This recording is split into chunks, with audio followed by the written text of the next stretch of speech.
Hey everybody, good to see you guys. This must be yesterday's writing, so I'm slowly catching up and um, you know, feeling a little better. The sun's out, teeny bit. Anyhow, this one is called Broken. Think of ridgebacks in their natural environment. Dogman's telling Multi. They need silence to hunt. Once they tree the lion, they raise hell so the hunter can find them. He's got such enthusiasm in his voice. It's both reassuring as well as all-consuming. I put on my beats and Lincoln Durham is blasting Reckoning Lament. I get my favorite mug topped off with a quad shot hot black Americano. I'm feeling it again after a bit of disconnect. A poem song finally comes to me. Making money, making movies, fruits and veggies, making smoothies. It has a little hip-hop feel when it arrives. On my drive along Culver this morning, I feel inspired again. Being broken isn't always bad. I have a hangover though, and now at least my arms are rubbery from yoga with Kat. She told us that we were coming up on Umbalk, and today signifies a time of nascent renewal and preparation for the coming spring, marked by the first stirrings of life beneath the surface, where the potential for new growth is starting to awaken while winter's grip still holds. It's a moment for introspection, cleansing, and setting intentions for the season ahead. My weakness is women, so it only seems obvious in retrospect that my priority has to be something else. And the lessons I learned through love lost are metaphors and magic blessings. I packed my car Friday night, running from rejection. I found purpose in the pursuit of a destination. I was headed to Spokane, not only necessarily to support Martel, but to film at a higher level on one of the larger stages in college basketball. I used the allure of Whitney in Vegas to motivate me, but the power of physics was too strong, and I returned home with my tail between my legs. Road trip thwarted. I couldn't let go of Gonzaga, though. God, this guy's cologne reeks next to me, but he's got the hottest of hot at his table.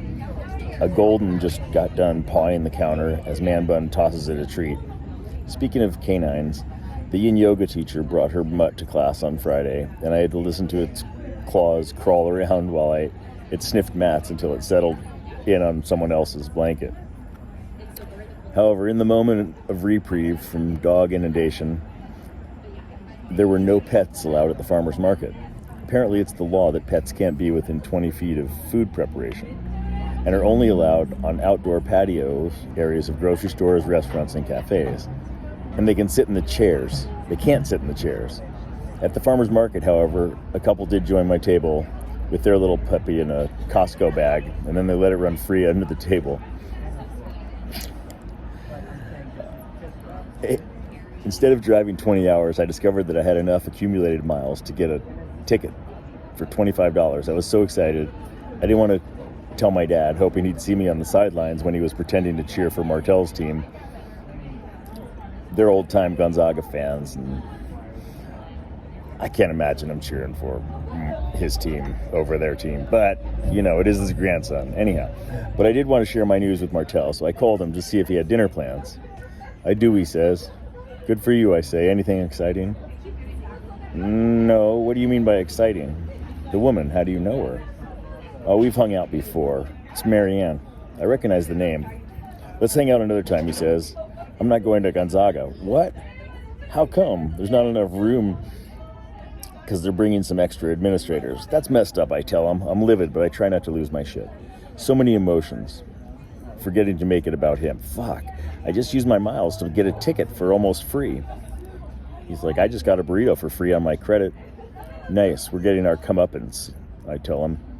You should go anyhow. Yeah, I guess. I try to imagine what it'll be like to take photos of the team without him.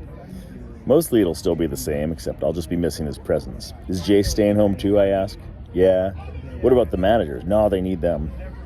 After I accept my personal sadness about not seeing him on the sidelines or being able to sneak shots of my angel, I think about it a little more broadly, wondering why these administrators are needed for Gonzaga, but not for St. Mary's or Portland. And what could be so essential as to deprive the 2 injured freshman redshirts of an opportunity to be a part of one of the biggest games of the year? These kids have been to every practice and are suffering immensely, both physically and mentally, and how participating in this experience could help prepare them for next year and years to come. I let it go. I recognize that this is an opportunity for me, and in some ways I'm grateful. I didn't know he was going, or I probably wouldn't be going either. I crawl back into bed, microwave some sag paneer, polish off some dark chocolate wafers and a grapefruit while paying bills. After scrolling through all the women I know I could message, I let that go too. I get an urge to delete Hinge. Instead, I do a Google search for jobs in TV, film, video, radio in Central LA. I apply for a few: camera guy, photographer, NBA game caller, and producer. It feels better to reach out to professionals than to Hinge women. I feel more qualified to do most jobs than I do to be in a relationship with any woman. Immediately, it seems like they start to hit me back. Lauren, the hottest yet to reply to one of my pseudo-snarky overtures, gets back at me. I shot her a message around midnight last night. After shit went down with Monet, she said she had 3 love languages, so I tell her, I can see you got a lot of love language. And I bet with that sweet voice, you can get acts of service and physical touch done right for you too. She shoots one back at me the next night, hoping I can get it from you, she says. At 3:53 a.m., I tell her, you definitely can. I'm a 5-language lover for sure. Where do you like to go for brunch? This morning at 5:49 a.m., she says, anywhere nice with good food and mimosas. I'm contemplating finding a nice place, but wondering if spending another $150 on a woman from Rancho Cucamonga is worth it. I do like a good brunch, and a Bloody Mary sounds nice right now, so I start singing my song again. Monet texts me too. It's only been 12 hours. Our terms of endearment have definitely subsided. I did drop a heart emoji, and she used the GIF, but the heat has subsided. Honestly, I'm relieved. She broke me, but my heart feels safe again. Well, thanks for listening. Love you guys, miss you. Talk to you soon, I hope. Bye.